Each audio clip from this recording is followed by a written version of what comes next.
At the beginning of the 20th century, the tools offered by medicine were scarce, so they had to make use of those provided by nature, with the sun being one of them. Many hospitals and sanatoriums would move beds outdoors because they knew that the sun offered healing. In a world without antibiotics, the sun was one of the few known resources against diseases like tuberculosis. Nowadays, studies confirm how sunlight is truly beneficial. With the advancement of conventional medicine, we tend to forget about natural light, but it remains crucial more than ever. Patients in rooms with windows experience lower mortality rates, and studies attest to a quicker recovery from their illness. However, our relationship with the natural cycles of light and darkness changed drastically in a short period of time. Our ancestors spent long hours exposed to the sun while working in the fields. But now, with the emergence of pandemics, lockdowns, and especially changes in work habits, such as telecommuting, long hours in enclosed offices, we are exposed to less natural light during the day and more artificial light during the darkness, completely disrupting our biological clock. Did you know that sunlight is essential in our lives? Here in Spain, being one of the countries with the highest exposure to sunlight hours in Europe, 1 out of every 3 people has a deficiency of vitamin D3. It's difficult to supplement vitamin D3 through diet, so it's vital that we get sun exposure. However, the benefits of sun exposure go beyond vitamin D3. Every year, as summer approaches, we hear about the dangers of sunbathing, but what about the benefits? Before discussing the benefits of sunlight, we must understand that the skin, being the largest organ in our body, is the one that receives the sun's rays. Our skin is our barrier, defending us from the outside world, and with its content of water and fat, it forms a protective film. The skin also regulates temperature, as blood that reaches our skin through capillaries produces heat when it's cold outside, helping with the hydroelectrolytic balance, preventing it from drying out. The synthesis of vitamin D3 begins when sunlight penetrates our skin and combines with cholesterol. The skin is also sensory. It houses our sense of touch, helping us recognize our surroundings, and it connects us emotionally with others. A kiss, a hug, skin to skin, is emotional.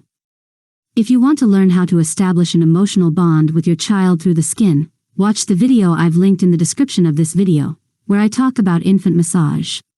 At this point, what are the benefits of sun exposure? The most well-known benefit of sun exposure is that thanks to ultraviolet B rays and the cholesterol in our bodies, we produce vitamin D3. However, be cautious. If we have a lot of sun exposure, the ultraviolet rays that penetrate the dermis do not allow the ultraviolet rays that help us produce cholesterol to enter, as the dermis thickens with ultraviolet rays.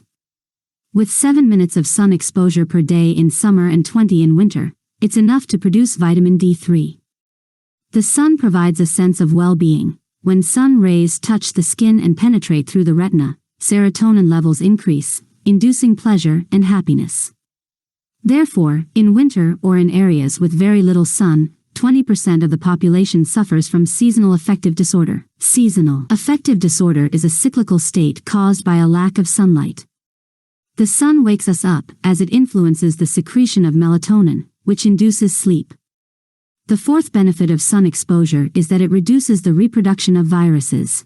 This is why it's important to take children out for walks in winter, as it's the season with the highest occurrence of respiratory and digestive viruses.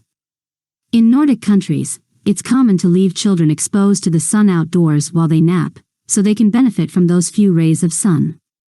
Sun exposure also plays an important role in reducing bacteria, as the wavelength of ultraviolet rays and solar ultraviolet rays are bactericidal against common skin bacteria like Staphylococcus and Streptococcus.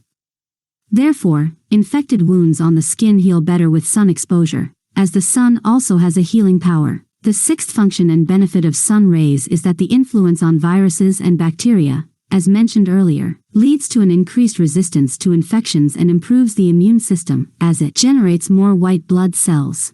In addition to ultraviolet rays, sun rays also contain infrared rays. These constitute 56% of the total solar rays. These infrared rays give us warmth and have an anti-inflammatory effect.